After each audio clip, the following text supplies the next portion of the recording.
So the first lesson, right, as soon as Arjuna, he's in that indecisive state, he surrenders to Krishna. He's like, Shishyasteham sadhiman tvam prapanna. Now I'm unable to dispel this doubt in my mind, and I'm confused. Please, only you can dispel these doubts. And he surrenders to Krishna. Now I'm a disciple, a soul surrendered to you. So, a friend, Arjuna was Krishna's friend. And in fact, on the battlefield, Krishna was driving, had taken the role of a driver of Arjuna's chariot, right? So, a friend now, in the second chapter, beginning of second chapter, it becomes a disciple, right? Please instruct me, like that. He surrenders to Krishna. So, like a guru, like a, he immediately chastises, right? That kutastva kashmalamidam, right? Where from these impurities have come in. And he's like, anarya justam, this is not befitting someone who knows the value of life. And then he starts his instructions, right? The first teaching of Bhagavad Gita is the difference between the body and the soul. That's the very, very first basic instruction, which begins from the second chapter of Bhagavad Gita. So, who am I? That's the main question, right? Am I this body or I'm something else, right? I'm the soul. Yes, a lot of y'all know. Sorry, what? Yes. So now, for those who know, right, that they are the soul, that's great. And I'll come to you also in a minute. But there may be someone who may be doubting that, right? So everyone here, for those who know that they are soul, how would you explain that to someone else? And for those who do not think that they are soul, they are confused, they don't know what it is, right? Too much to handle, I don't know what am I, right? So for them, what do you know about soul? Or who are you? What is your definition of who are you?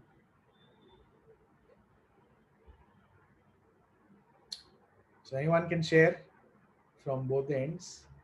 Just raise your hand and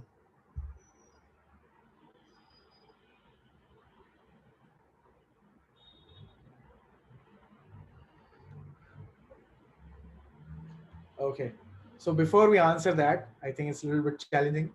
Let's try and address this question. What is birth?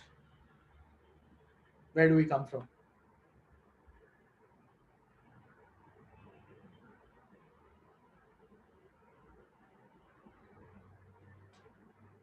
Anyone, what is birth?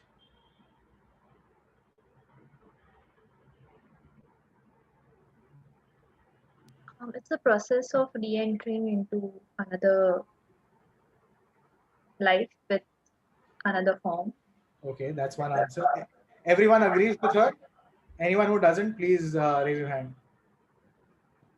So we're saying that it's a process of entering into a new body, right?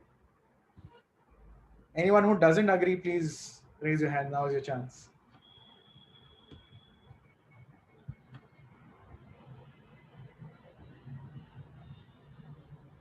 Everyone agrees with this? They're okay with it? Right? Everyone is 100% sure of the answer, right?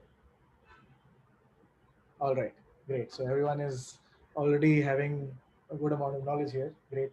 So what is birth? So birth is nothing but, like you said, Surbi, the soul accepting a new body is birth. Just think logically, and if you have to explain this to someone, who are you, right?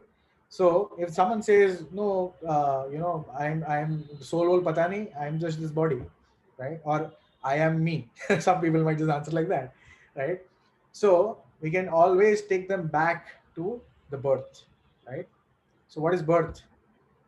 If you think before birth nothing was there, right? So imagine nothing was there, then in between you happened, right? You took birth, and then after death nothing is there, right?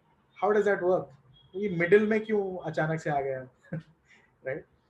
So we can easily explain this by a simple concept, right? Energy is neither created nor destroyed; it just transforms from one form to the other. So birth is nothing but, you taking another form, right? And death is nothing but you giving up the old form and moving on to the next, like that. The soul passes from youth to, from infancy to youth to to old age, like that.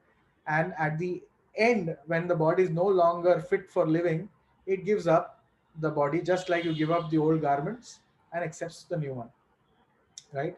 Just to give you a quick example, say if you're living in an apartment, right? Now if there is some leakage, you'll fix it. If there is some floor is, ukhad gaya, and you'll try and fix it. But if the ceiling is falling on your head, you'll run out of the house, right? And try to look out for a different house and stay there, isn't it? So similarly with the body, it's just like a house, right?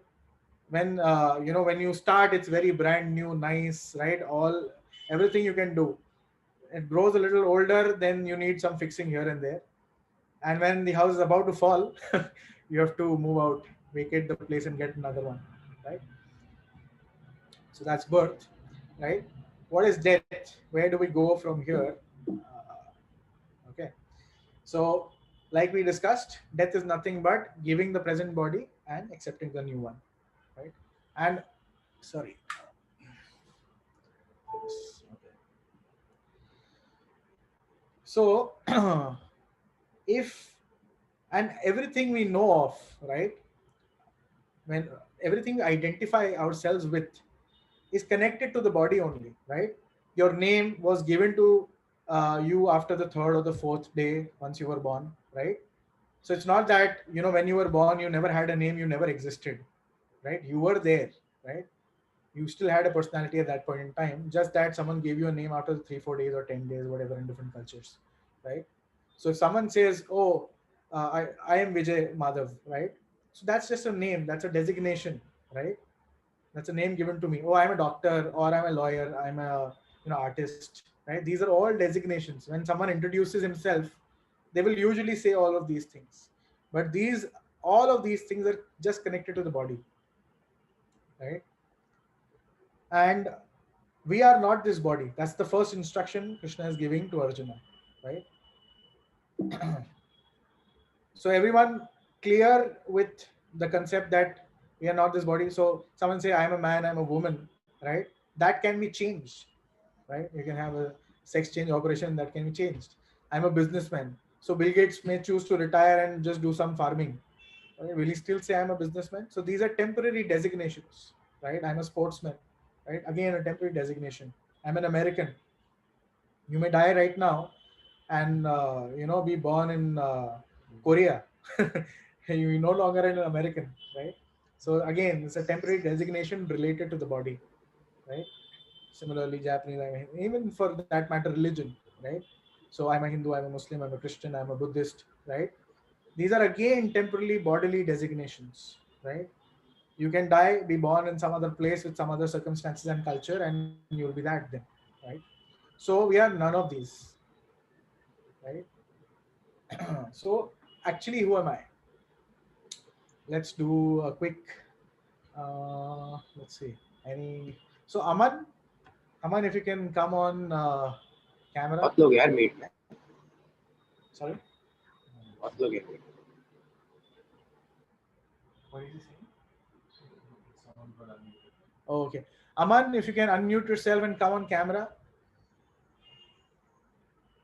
Is that possible? No, sir, I won't be able to come on camera. I can unmute.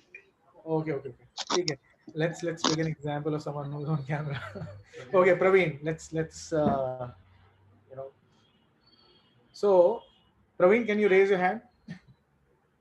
Right. Okay. Now, this is my hand. Correct. Right. Raise your hand and say, "This is my hand." Say, "This is my hand." This is my hand. So my question is, are you the hand? No, it is a portion of me. Yeah. Okay. You're wearing glasses, right? Yeah. Are these your glasses?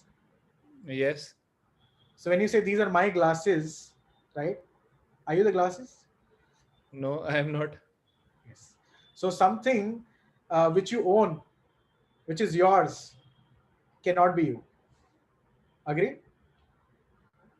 You have to be separate to say, oh, this is mine. Correct? Right. Right? So just like the glasses are not you, right? You own the glasses. You're separate from the glass, right? Right. Similarly, when you say this is my hand, we don't say I hand, right? This is my hand. The hand belongs to me, which means I am not the hand. Right. Fair enough? Similarly, the legs, right? They're your legs. Yes. Are you the leg? No. Right? This body is your body. Again, this is part of my. Is the body yours or not? No. It is mine. Yes. Are you the body? No. Right. So even with a simple language, we can understand. I'm not trying to trick someone here, but just even the way we, speak, we can understand, right? That this body doesn't. It's not me, right? It belongs to me. It's not me. When we say Swargavas ho gaya, which means somebody passed away. Who has passed away? The body is lying there, right? You can go and touch the feet and cry there also. The body The is there, soul. right? The soul has passed away, right? Soul has passed away. Right? And the word Swargavas, right? Someone has become the resident of Swarga. Right? The body is here, but someone has become the resident of Swarga, right? Swargavas. When okay, who's the most beautiful star today, male or female? Anyone knows? I'm a little out of touch. Who's the most beautiful actor or actress current? Hrithik Roshan? Everyone has different choice. Everyone has different choices. Let's take an example of who's the Miss Universe today. Okay, let's take an old example so that we can move ahead quickly. Let's say Aishwarya Rai. She's been a Miss World, I guess. Yeah. So she's really, really beautiful, right? Imagine Aishwarya Rai leaves her body, right? She dies, right? Will you keep her body in your house? For how long will you keep?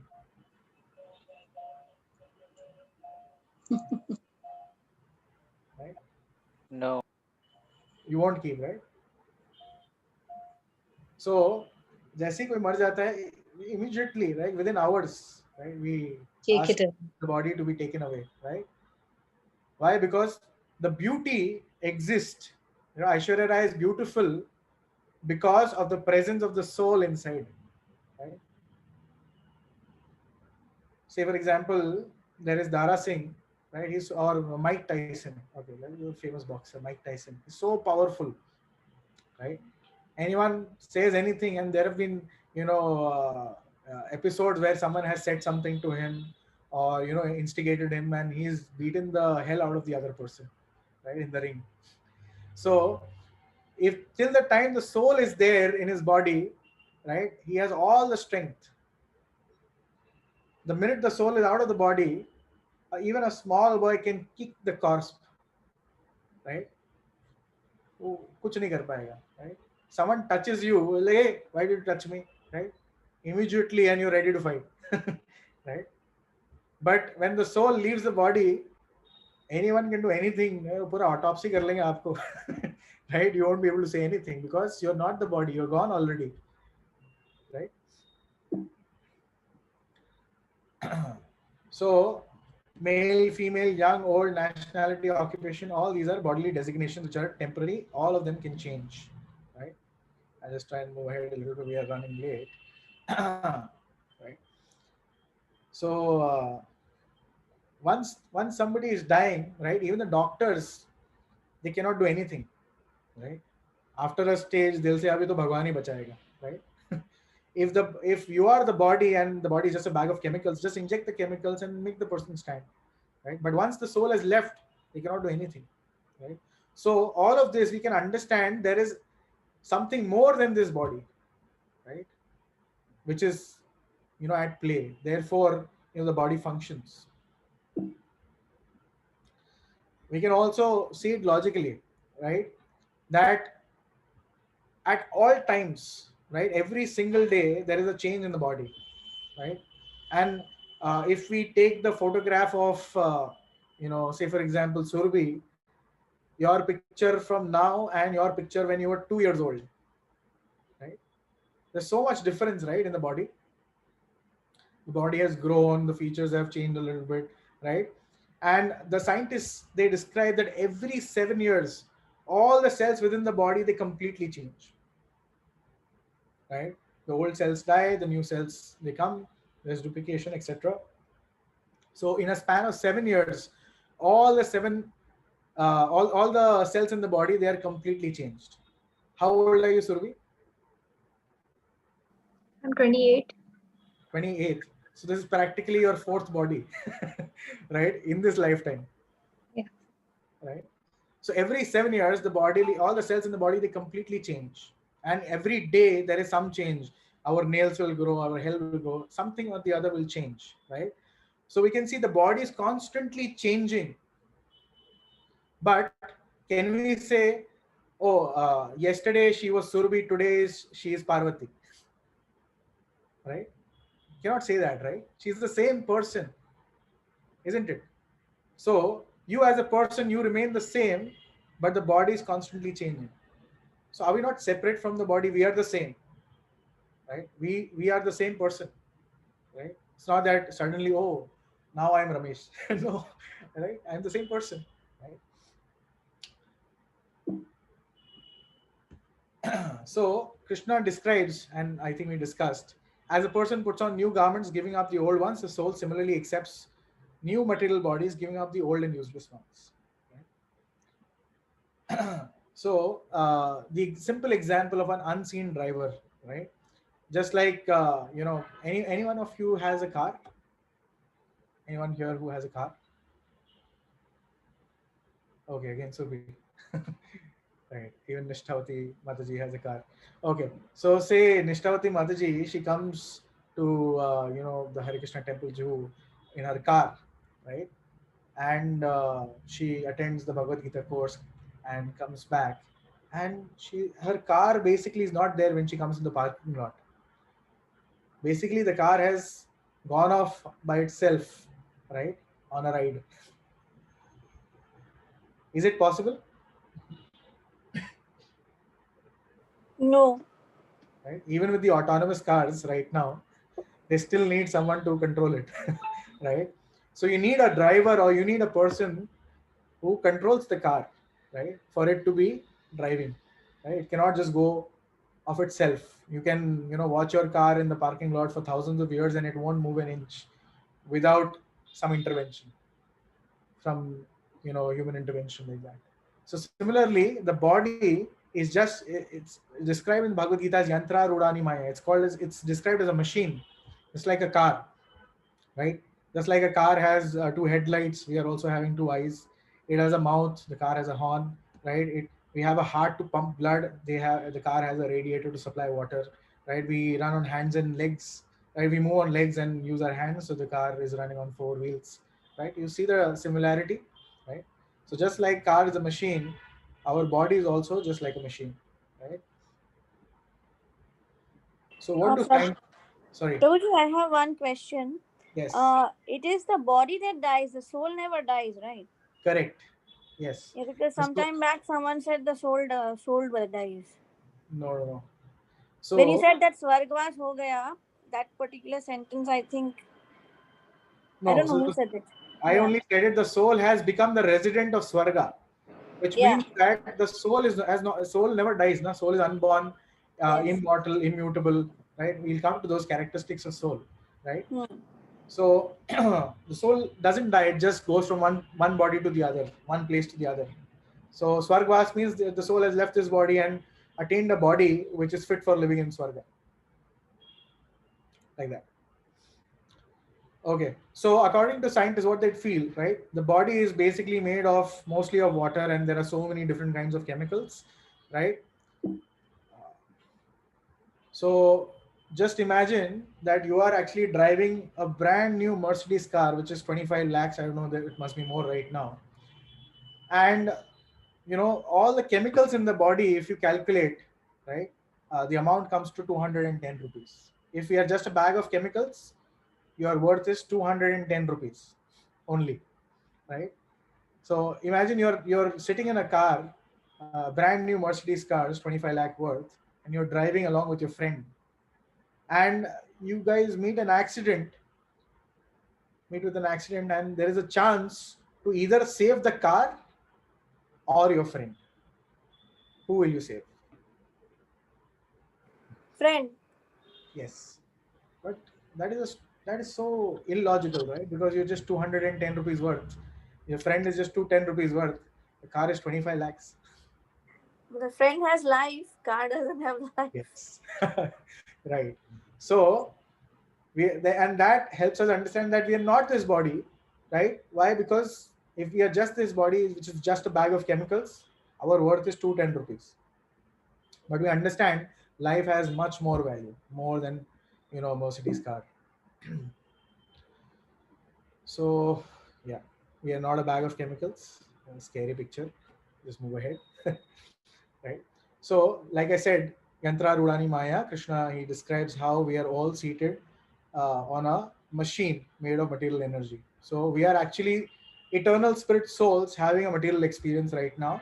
We are seated on this machine called the human body.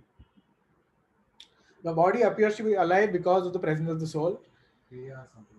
Sorry? Priya, you want to say something? Yeah. Yeah, I want to ask you something. You just gave this example. So in that spontaneous moment, the person chooses to save the friend. So spontaneous moment we remember, but otherwise we don't remember. Why is that so? So there is subconscious mind, and and even active mind for that matter, what is important. So you make your choices. It could be spontaneous, it could be immediate, it could be well thought through. But at the end of the day, when you know something is more valuable than the other, the choice is very easy for that matter.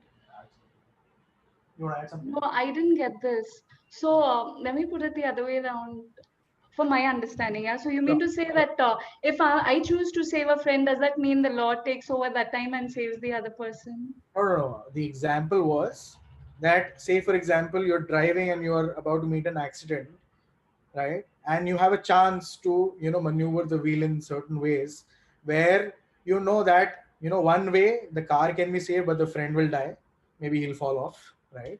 Or the other way, the friend can be saved but the car will be badly smashed.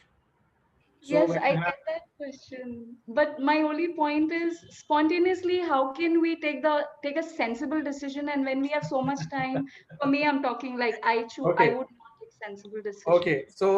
okay, let me make it even more clear.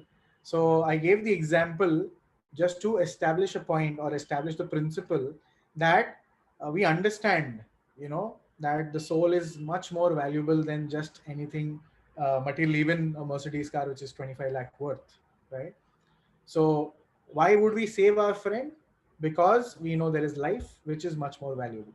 That's the only limited point.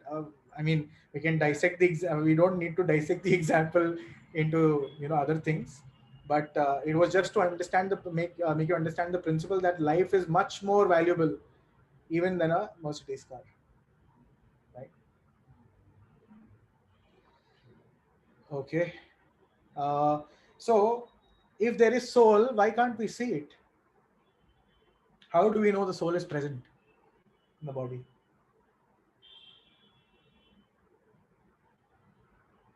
Because the body is moving.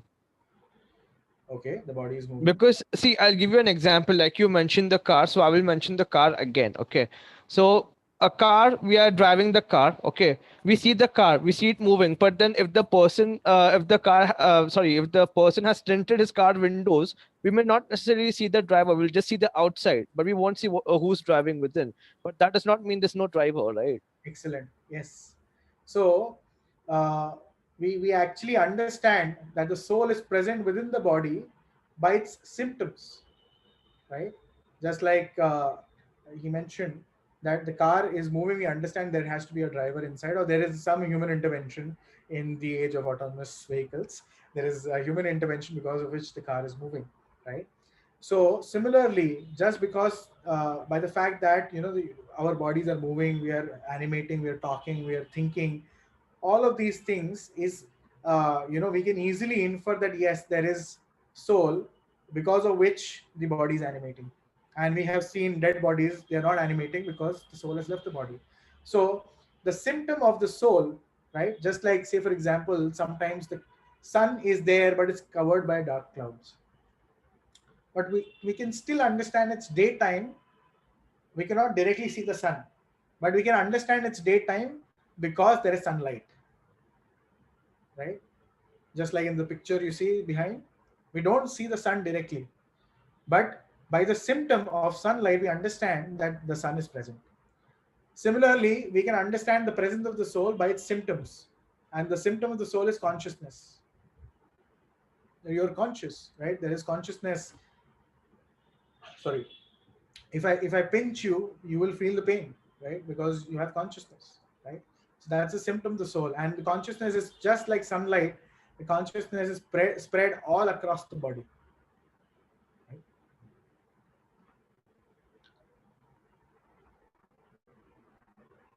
Okay.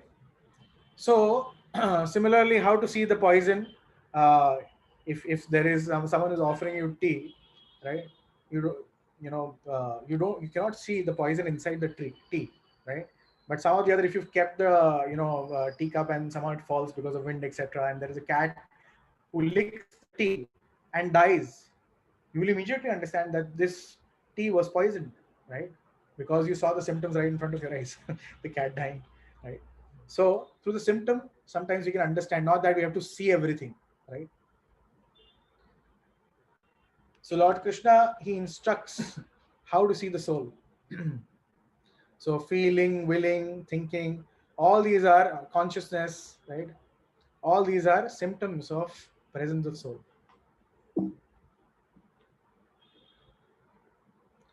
Okay, now this is basically our entire personality. Very, very important slide, right? So what exactly are we, right? So we understood we are the soul, and how this body is functioning or how it works, right? What all layers are there. So we understand. And of course, there are, again, many yoga students, I understand there are 5 koshas, right? Even I have studied that. But this is on a little broader level, right? So Krishna explains, or maybe more layman language for your understanding. So there is the gross body, which is made of earth, water, air, fire, ether, right? Which we can experience immediately with our senses. There is a subtle body, which is mind, intelligence, and false ego, right? So how can you know a person is living or he has a personality? If we understand what the person is thinking, right? Like one of the ways how we can understand someone is living is, the person has certain thoughts, he has certain personality, he's expressing himself, right? So mind, right, which is basically the source of all thoughts, right? So mind, intelligence, someone has applied his brain, right? If you find something very well organized, you understand some intelligence has worked to organize certain things, although the person may not be there, right? But we can understand the presence of the person or personality of the person by the way he's organized certain things. So mind, intelligence, and false ego, this is the subtle body. And finally the soul, which is you. We can also give another example, just like a computer, right? Computer has a hardware, it has a software, and ultimately it runs on electricity. Otherwise it won't run, right? Or football. So football has a bladder outside. It has it has the outer surface. It has the inner bladder. It has the air inside, right? So that's how we are divided, or our the coverings of the soul are described. Krishna, he also describes this through a chariot model. This is very, very famous. How the 5 horses are 5 different senses, right? The whole chariot is our body, right? And the passenger is the soul, the driver is the intelligence, and the reins of the horses, right? The lagam, the reins of the horses is the mind, right? So the 5 senses, if not controlled by the mind and ultimately controlled by the intelligence, right? If it's not controlled by the intelligence, the 5 horses will run in different directions, right? And the passenger won't be able to go to the destination it is supposed to go, right? And if the intelligence is polluted, the driver will take him to some other paths, right? And if the intelligence has given up on the mind, right, mind ekdam dheela chhod diya, again the horses will run as per their own whim. So this is how Krishna explains the entire working of the body through this chariot model. The body is the chariot, we are the soul as a passenger, the mind is the reins, the intelligence is the driver, senses are the horses. Yes, Shaja, you want to say something? So there were three parts of the subtle body. So one was mind, intelligence, and false ego. Yes. So can you, sir, just What is talk a little bit about? Sure. Yeah. Sure. So ego means identity, right? Ego means identity. I am, right? False ego means false identity. False identification with the body, false identification with matter, false identification with different designations, right? So our existence in the material world is continuing because of the false identification, right? And false ego is the last thing to go. In the path of spirituality, in the practice of spirituality, false ego is the very last thing to go. That's the most difficult to overcome, right? Because somewhere or the other we'll identify ourselves with something material, right? And thank you, sir. Yeah, that's how I was I think in one of the Gita classes I was explaining how someone who's a very very elevated almost like completely perfected being, sannyasi like that, they go and live in the jungle, and they're fearless because they're not identifying themselves with the body at all. All right. Oh, if you can control the presentation, that is so great. Okay. So Krishna says, Dehinosmin yatha dehe, as the embodied soul passes continuously from boyhood to youth to old age, the soul similarly passes from one body to another body, and a sober person is not bewildered by such a change. So we already discussed this. And there are 84 lakh species, right? It's not that, we just pass on from human body to another human body, but we actually roam around through multiple species, right? And, scriptures describe that there are, 9 lakh aquatics, 10 lakh birds, different kinds of birds. There are 30 lakh different kinds of beasts, and there are 4 lakh different kinds of human beings. Now, an immediate question I'm sure people will start thinking, what is this 4 lakh different types of human beings? Right? So the 4 lakh different kinds are divisions basis the level of consciousness, right? So you will find the Aborigines in Africa, right? We call them uncivilized, right? So we, on a very broad level, have civilized or uncivilized, but there are actually, multiple divisions basis the level of consciousness. Deepak, you had a question? Yes, sir. Sir, we can see that earlier there were two different worlds for good and evil. Then in Mahabharata, there is only one family which consists of good and evil. Now, the same person consists of the same person's soul consists good as well as evil. So overall, what should we say that person is a good? What we should say that the person has having good soul or evil soul. Yeah. So the soul is neither good or evil. The soul is pure, and the soul is eternally part and parcel of God, right? It is just the different conditionings on the mind, right? The mind, when it becomes polluted, like I said, when the mind and intelligence become polluted, that is when you start running in a different direction altogether, right? So the evil which you just said, and actually the thing is like this, when in Satyuga, the evil were living on different planets, or right, and in Dwapar Yuga, in Treta Yuga, they were living in different countries. Like Ramji was in India, Ravan was in, Yes, sir. Yes, sir. In Dwapar Yuga, they were living in different families, or maybe in the same family.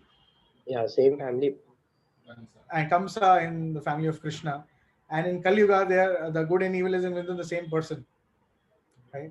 So good dog, bad dog, which one you feed becomes more prominent.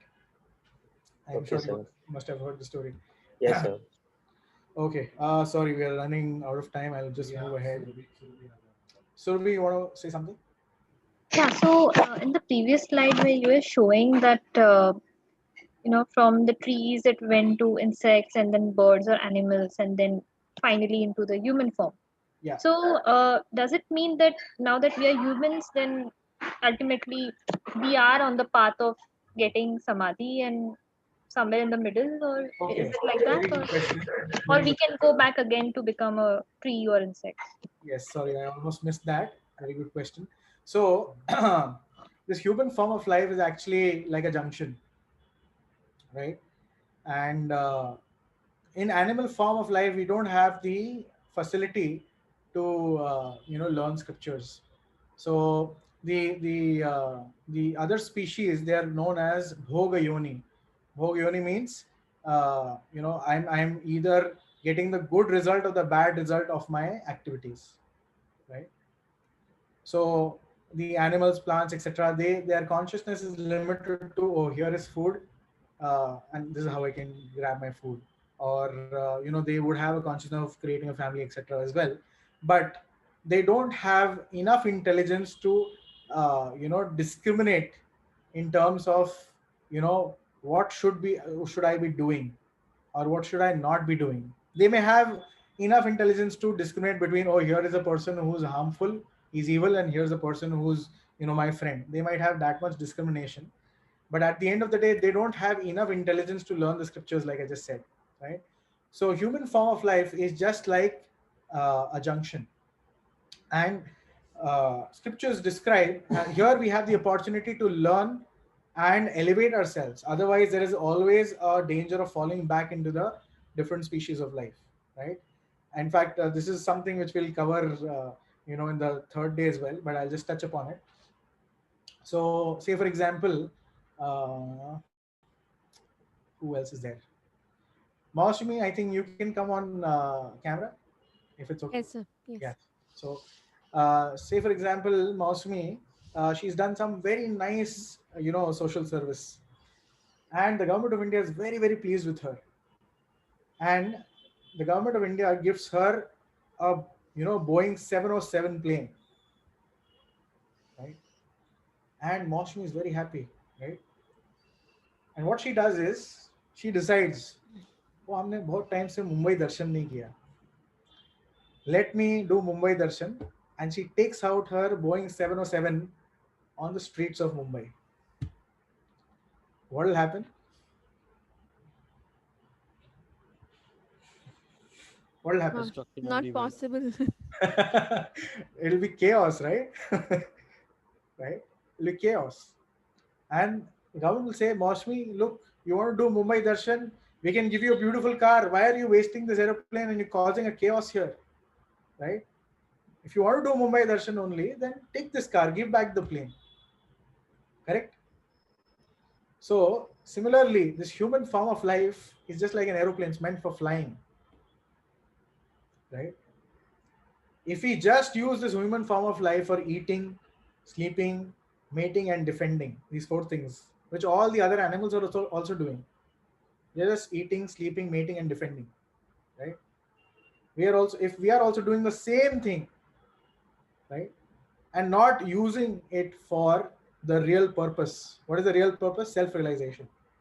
Like I said, this is a junction. You have an aeroplane. It's meant to fly, right? You are supposed to elevate yourself, right, and get out of this cycle of birth and death, right? Get out of this cycle of 84 lakh species of life. If you don't do that, you'll be again thrown away into the species, and again you'll have to come through the evolutionary cycle step by step, which will take a very long time, right? So one should realize how valuable the human form of life is and take this opportunity to raise their consciousness and get out of the cycle of birth and death, right? If someone wants to sleep 12 hours a day, the nature will facilitate. Sir, why you want to waste this human form of life? Become a polar bear, sleep for 6 months, right? Someone wants to eat meat, the nature will facilitate. Why wasting human form of life? Become a tiger, eat fresh in the jungle, right? Kill yourself and eat fresh, right? If someone wants to, show their skin, right, become models, etc., the nature will facilitate. Say, become tree, stand naked, day and night, right? Why are you wasting human form of life? So the only purpose of human form of life is self-realization. And mind you, we've done everything possible, all possible experiences we've had, right? Because we've gone through, so many lifetimes as humans also and as other living beings also. So all possible experiences we've had. You've become a doctor, you've become an engineer, you've become a CA, you've become a lawyer, right? You've traveled the world, you've gone to the depths of the sea, you've basically had all sorts of experience possible. The only thing that we've not done is self-realization, and that's the reason why we are still continuing in the cycle. But again, we have this golden opportunity, we have this human form of life. Like I said, it's a junction, and if you utilize this well, we can go back to Godhead, right? Okay. Well, it's already 6:30. Okay, so I'll just summarize with this. There is another section, we'll try and cover that tomorrow, because we're already running out of time. So basically, this is a summary of characteristics of the soul, right? So the soul is eternal, unborn, indivisible, not created, right? Cannot be destroyed.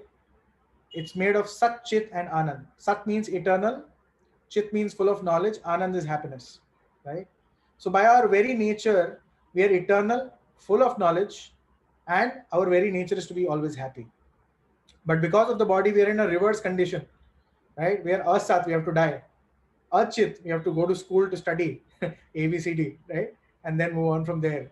And Niranand, we are struggling hard day and night to find little happiness, right? थोड़े से खुशी के लिए कितना मेहनत करते हैं हम लोग, right? So because of this body, we are in a reverse condition. Okay. Let's see. What do you think is the size of the soul? The soul is present in the body, right? We'll come to the question, where is it present and what is the size? The size of the soul is 1/10,000 the tip of the hair. And therefore, you're not able to see it, right? Even the most compound microscope, you won't be able to see it. Sorry, going back. And what is the location of the soul in the body? Any guesses? The pineal gland. Sorry? The pineal gland. I don't even know the name of the gland. Where is it? The soul is near the heart. Okay. It's inside the heart? No, where no, the third eye is. Oh, you're saying where the third eye is. Okay. Root chakra. Root chakra. Wow. Getting into chakra is very technical. Okay. Anything else? Any other guesses?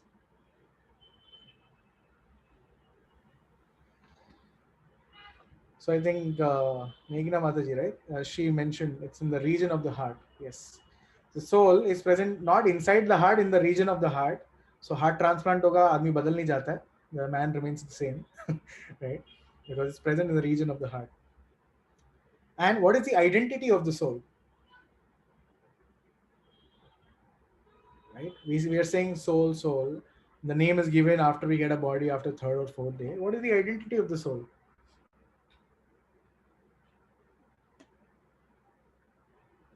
So it never dies. That, yeah, it never dies. That's there. that can Yes, be Dayamurari Prabhu, please, if you can share. What is the identity of the soul? Well, I think it's the consciousness, which is the identity of the soul. Right. So identity of the soul is we are part and parcel of God.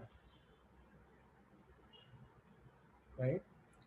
So just like this finger, right? These fingers, one finger, let's take this example, this finger, index finger, right? It's part of my body, right?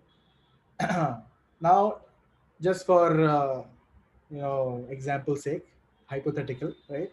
Just imagine if these fingers one day, they decide, oh, the tongue is enjoying everything and the stomach is enjoying everything.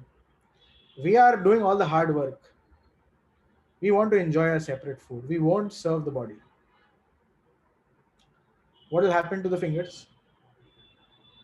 Is it possible for them to enjoy separately? No. So if it does not agree to serve the whole body by putting the food in the mouth, right, it will be deprived of all the energy it requires to function, correct? Right? Yes. Yes.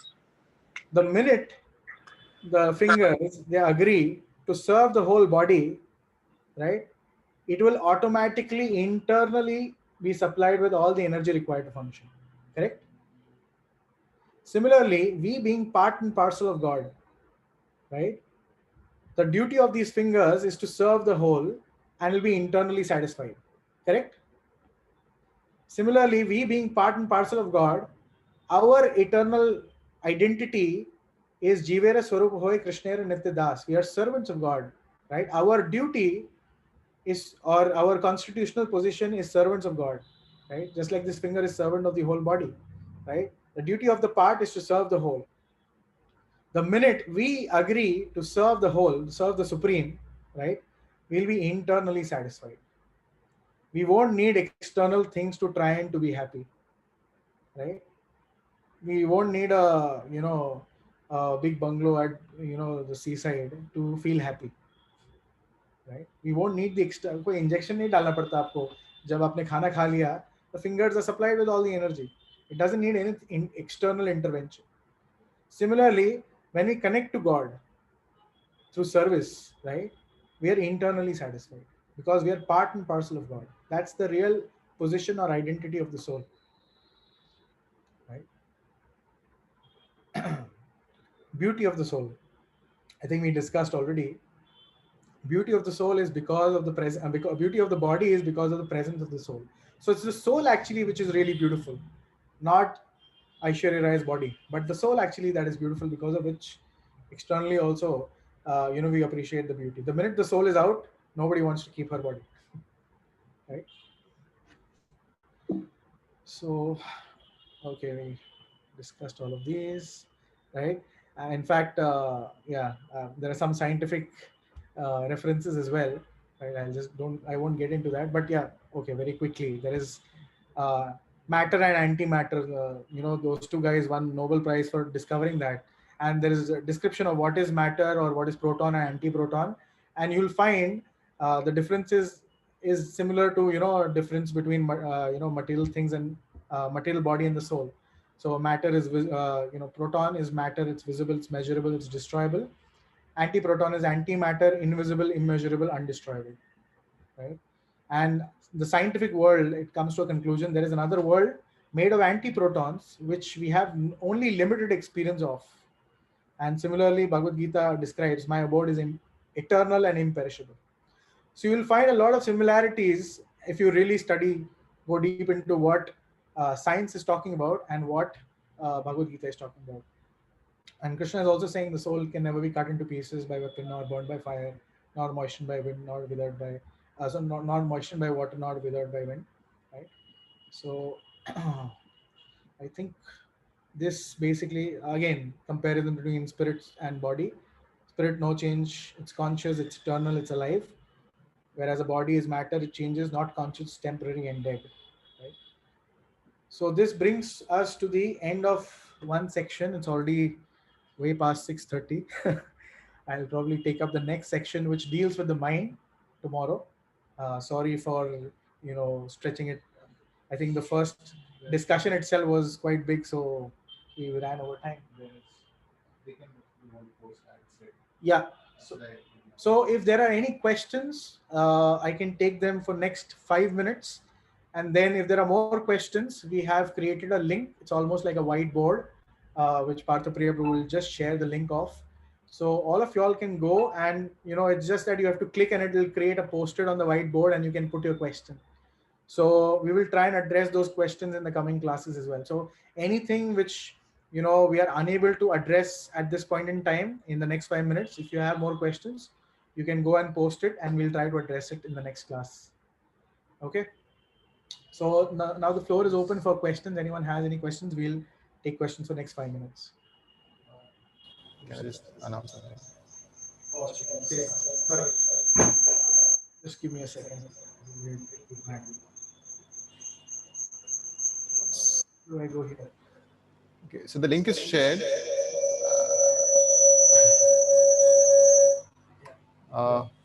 So there are the 3 days there for day one. There's a question section there where you can post questions, as well as if there is any takeaway that you have from today's session, you can also mention that in day one, under day one. Something that stuck with you, something probably that is new, or something that stuck with you. So you can please mention that. Please also mention your name there so that you can put under day one. And if there are any questions, you can please put in another question section. So we've gained a lot of information and understanding about the fact that we are soul and not the body. And as far as the application is concerned, of truly living our lives based on that, there is so much more to learn about that. I think there are 2-3 people who have their hands up. Yes, Meghna. Hare Krishna. I have a question regarding the Aishwarya Rai example Prabhuji gave, that the body seems beautiful because the soul is within, right? But sometimes the bodily features are good, right? And maybe that person is not really good in his way of conduct or in his way of living his life. How do we explain that? So that's our discussion for day 3. We will come to that, but very quick answer to that is there are other factors also, like karma, and basically what we do creates future life for us, either present or the next. So we'll discuss that elaborately on day 3. Okay, Prabhu. Thank you. Hare Krishna. Any other questions? Priya, you have your hand raised. What? Okay, what is the source connection?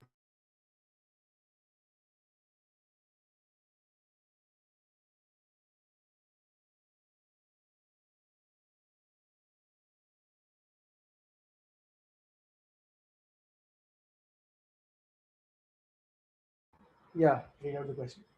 So what is our soul's connection with other souls on this planet?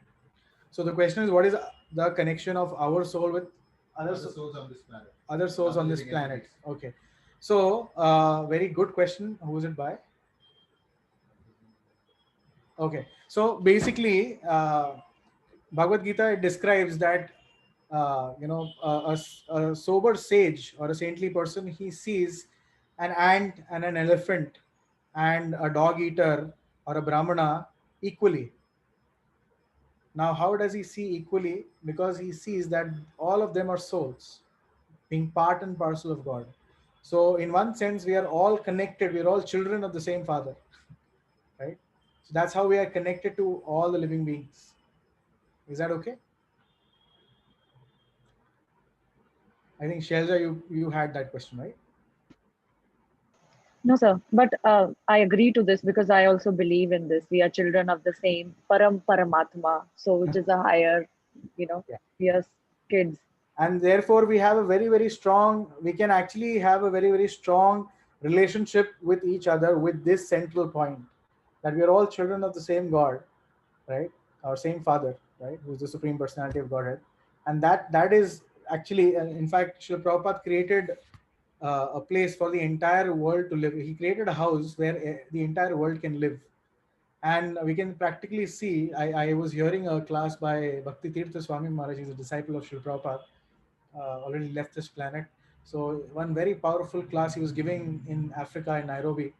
He was, from the dais, he was, boldly claiming or boldly announcing that in no other place can you see, such diversity, right? And he actually had taken the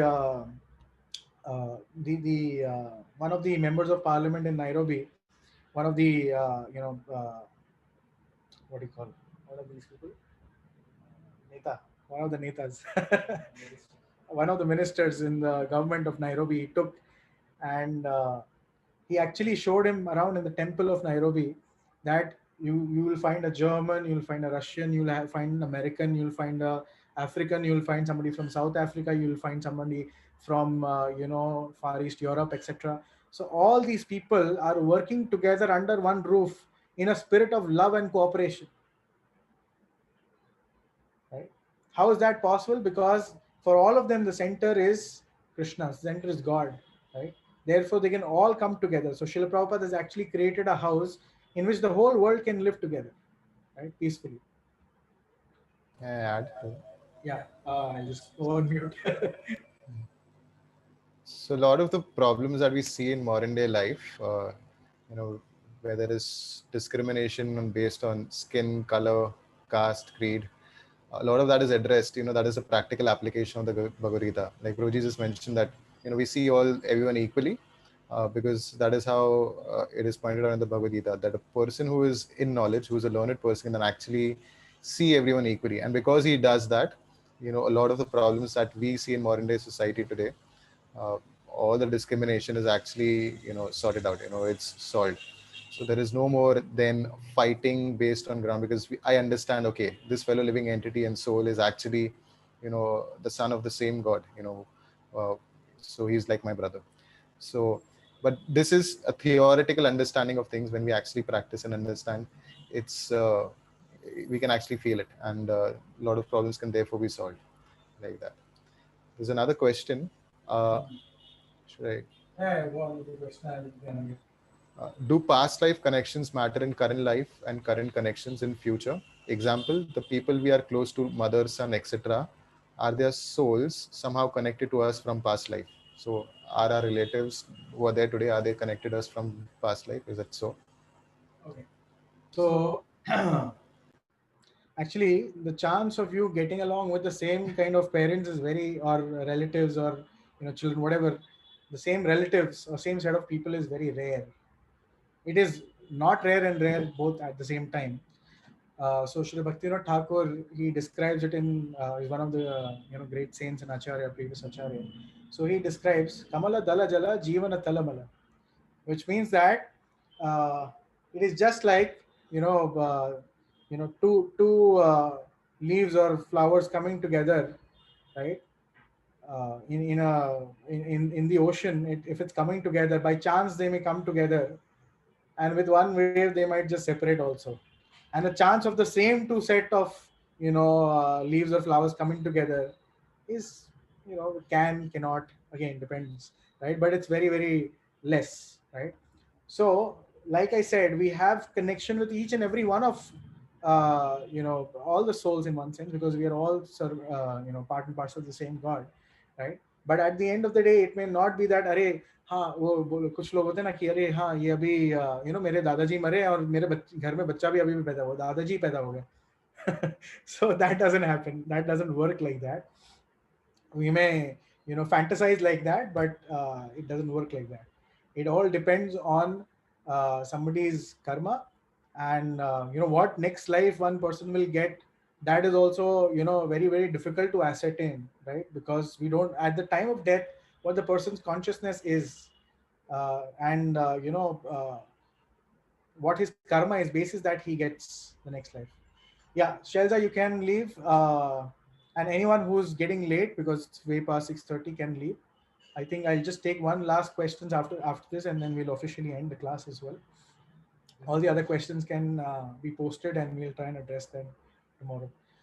So is this one okay? The answer is okay. So it's difficult. We may be we may not have that much connection, but yeah, there are cases where some people have remembered their past life, and again, it's purely out of the arrangement of the Lord. Someone may remember their past life, may go back to and we've seen those cases. There is a famous doctor, Dr. Ian Stevenson, who has written a book and actually studied more than 2,000 case studies, genuine case studies. Of course, he's studied more than 10,000 case studies, but he's actually verified more than 2,000 cases where people have remembered their past lives and actually have connected to people in which family they were. And in particular, mostly the cases have been seen with children remembering, who they were, how they died, etc. Okay, one last question, and then we'll end the class here officially. Yes. Questions, I think. Anishtavati Mataji, yes. Please unmute yourself, and you unmute yourself. You're on mute. Yes. one realization that just came in my mind, when we said Swargavas ho gaya, right? And that's and when somebody just leaves the body and the soul is going on, so we say RIP, rest in peace. So the realization is like the soul was in the body where the body was struggling so much, and now it's free from the body, so rest in peace. Yeah. So this is how, I was always wondering why do they write rest in peace? Because the soul will take another body again. Yes. you know Yes. Yes. So but then of course right now in your session I realized it's okay, it's out the body, so now it can rest until it takes a new body again, or it doesn't take a body. So actually your understanding, which is previous to this, was correct, that it actually takes another body and there is no rest as such. But Yes. yeah, we'll come to the details of it on day 3. So Okay. stay tuned. Thank you. Thank you for sharing that. Thank you. Okay, wow, there's 2 more questions. Okay, so we'll officially end here. Anyone who wants to leave can leave. I'll stay for another 5 minutes answering at least 1 or 2 more questions. If people are getting late, they can leave. And we've missed out a part for today's quota, which is the mind, which is a very, very interesting topic. So that is something we'll take up the very first thing tomorrow. So please join at 4:15. We'll try and cover the mind section early so that we have time for the day 2's discussion as well. Okay. Yes. Who's next? Meghna Mataji, you want to say something? And No, after Prabhuji, that, that was the previous hand. Sorry, I'll remove it. oh, acha. Priya, you want to share something? Or was it previous as well for you? Okay, yeah, that was the previous one. All right. So no other questions? My question still is bothering me. It is not the example. I understand you saying subconscious. Yeah, it does make sense. But how come all of a sudden we tend to choose the right thing, and when we have No. plenty, So it's I'm not that you will. Sorry, I'll just stop you there. It's not that automatically somebody chooses right. It comes out of making the right choices over and over again. There might be someone who might just choose the car, right? There are people who are who are in mode of ignorance and who've had training where they don't value life, right? They will choose the car. Yeah. yes, yeah, makes sense. So Partha Priya wants to add something. I'll just go on mute for a second. Now You this know, is just a second. This becomes a little tricky because it has to show up. So this example of the car and the friend is still, you might just consider that, it's very obvious that we choose the friend and not the car. But I think what you're pointing to is that the fact that the the situations may not be so black and white, like a friend and a car. There can be more complex situations, and where we might find it very difficult, and very often because of the way we are trained, in the sense that we're conditioned, we might choose the wrong path very often. Is that what you're pointing to? Yes, yes. Yeah. So it's also because of the conditionings and the way in which we are educated. As Vijay Prabhu was pointing earlier, that there is so much taught in schools today, but there is no character. There is no upliftment of character as such. So our upbringing, the things that we are exposed to, our conditionings, not just from this life, from past life, a lot of this actually influences the decisions that we take. So when we read the scriptures, it's like sharpening our intelligence. Like we saw the example of the chariot. When we sharpen our intelligence, we are in a better situation to take decisions, which will be ultimately for our own good. Until we do that, there is every possibility that of course the car and the friend is may be very easy for us to choose a friend, but there could be other decisions that we might take. Maybe something like, okay, do I go for a job abroad and on maybe thousands and millions of rupees, but stay away from my family? So do I value money more, or do I value relationships more, and things like that. So to the degree we actually understand and read scriptures very well, to that degree things will be more and more clear in our life, and to that degree we will value and take the right decisions, which will ultimately keep us happy. For now, what's happening is we end up doing what everyone else is doing. We follow people, what everyone else is doing in the society. So whether it's getting a big degree or becoming famous or becoming rich, we look up to other people when they do that, and we just follow. It's like, they say there's like a herd of sheep. The first one is there, and then we just try and follow them. So which means it's unconscious decisions that we are taking today. So that, therefore, it's like we say shastra chakshu, seeing through the eyes of scriptures. So that is what will actually help us refine our decisions. I don't know if it addresses what you were asking. So I'll also add to that, I think, to your question. And this is something which I use in my work, so I think it's a little bit more relatable. So, and unfortunately, I'm in a job of marketing wherein, right, I have to create experiences where people can, easily buy stuff, right? And we aim for creating experiences which are very visceral, right?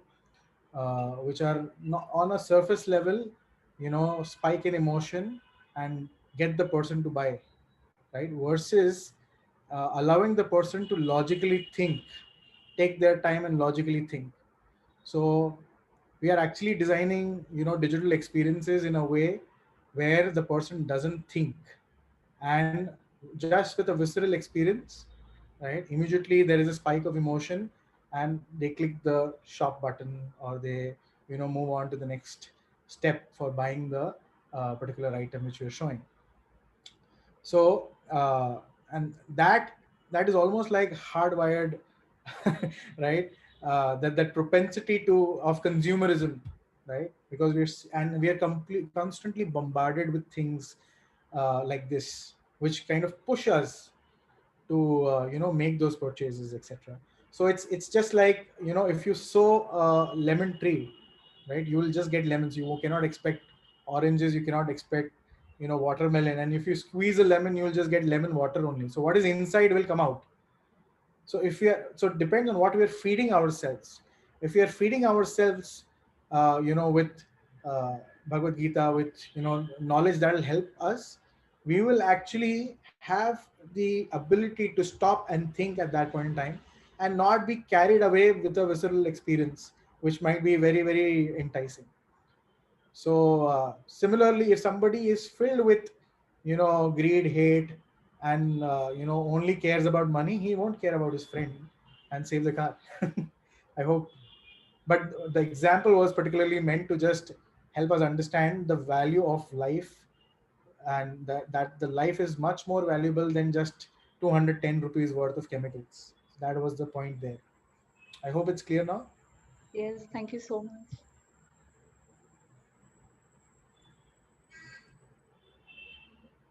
Priya, you're on mute. She said thank you. Oh, okay. Thank you. All right, so we'll end here. It's almost 7. Thank you so much for patiently listening, and hope to see you tomorrow. Let's try and be on time around 4:15 so that I can cover the mind portion as well nicely, because that's a very, very important one. That has the maximum practical application for all of us, and we can immediately start using it. Okay. Thank you. Hare Krishna. Thank you, Prabhuji. Hare Krishna. Danvat Pranam. Hare Krishna.